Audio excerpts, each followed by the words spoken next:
I am you, bread and puppet press. I am I, you are you. That's not me. That's not you. Wait, don't go away. I am you, you are me. I love you. Yes. That was a reading of I Am You by Bread and Puppet Press. So we're going to do a little bit of a dialogue or review of the book. If you're not familiar with Bread and Puppet Press, it is a subsidiary of Bread and Puppet, which is in Glover, Vermont, and they were started in the 60s, I believe, 1960 something, by puppet maker, artists, performers, and I think it was started in New York City and then it moved up to Vermont. Anyway, you can do your own research on that. Something else we need to be doing our own research on right now would be non-dualism, because that seems to be the theme of the book. For those of you who do not know what non-dualism is, it is the philosophy that you are not separate from your surroundings. You are, yes, an individual being in your mind, and even you can get up and walk around. You are not attached to this earth. Yes, you are an individual being, but you arose from this earth and are part of it. You are always affected by the gravity of the earth and its sensation on you, and you are affected by all of your surroundings. Everything is a product of the earth.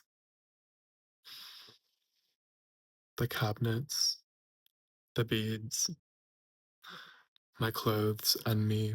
This scene you are looking at is all one thing.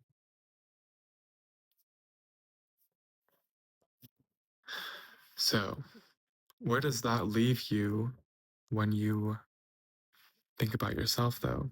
You say, you don't say, I am you. What do you say? Let's see. Yeah, you would say, that's not me. If somebody says, I am you, you say, that's not me. But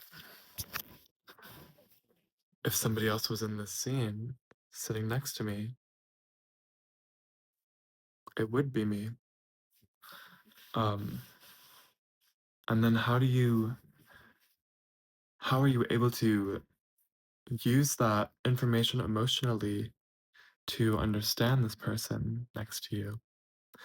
Because you can easily understand something like a piece of clothing or a chair, but you can seem to simply understand these things. But a human being is so nuanced, and the limitations of your mind cannot extend into theirs. Sometimes you can hear other people's thoughts, though, if you are very much in sync with them. You might be thinking that you're gonna get a text from somebody, and then you do in that same minute, or that you're gonna get a phone call from somebody, and you do in that same minute.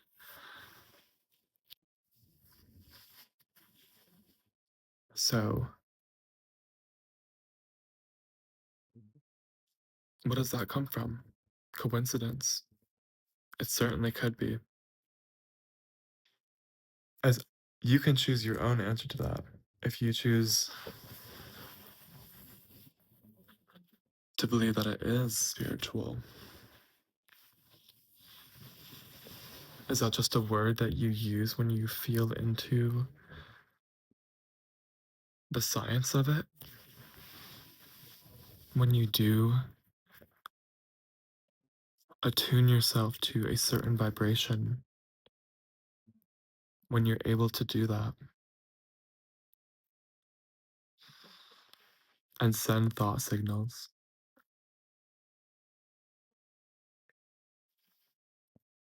I hope we're not getting a little off track here. My intention was not to be talking about telepathy. Um, but it does definitely, I mean, the book is I Am You. So it makes sense that we would possibly be talking about this. Something interesting that you might come up against is that if you can feel like you are another person or you are everybody, but you come up against somebody who doesn't feel that way or can't feel that way, it's sort of a paradox because you feel like you can be them, but they don't feel like they can be you. And you might say, who's right? They're both right in their own way. They're both right.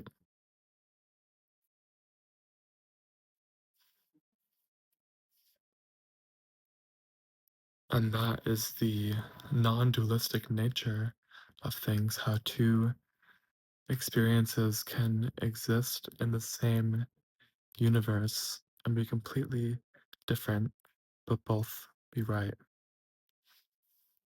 But now, of course, you have to think of the ethics of it all. Which one is better for the collective? Well, why does it matter? Either way, it's an expression of the universe and the planet.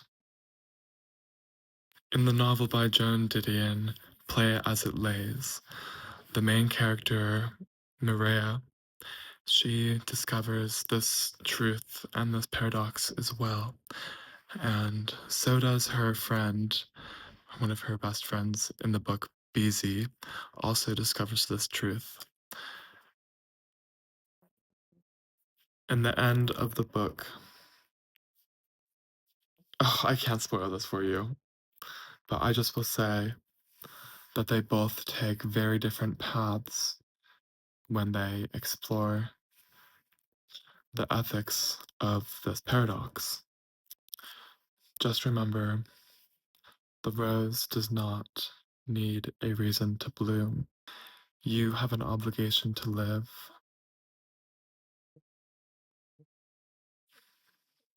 and an obligation to live to your fullest potential.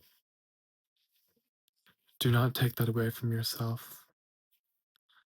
You did not come here to not do what you wanted to. I mean, I'm sure you're having a great time and everything, but just remember to take a step back and to imagine yourself as everyone and everything. How does that make you feel? It might make you take a step back, and then you can come back into yourself because you must come back into yourself. That's what life is about, coming in and out. I had a professor at the University of Connecticut at art school. Yes, I studied art at the University of Connecticut. And he would take his hand and say, life is all about this.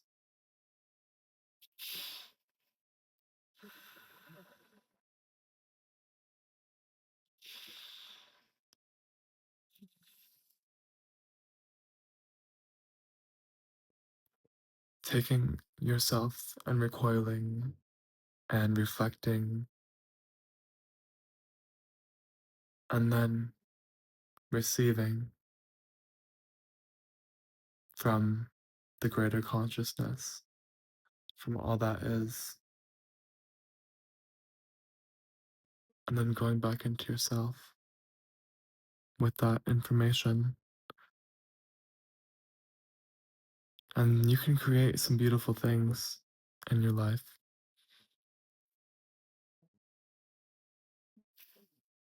And just remember when you're like this, and you're in your head and you're in your body,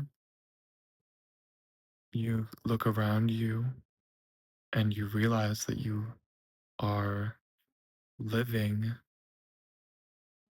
in some way or another a version of what you wanted in your life. There's something, there's probably a lot around you that you can appreciate. And there's a lot about you that feels good that it's about you.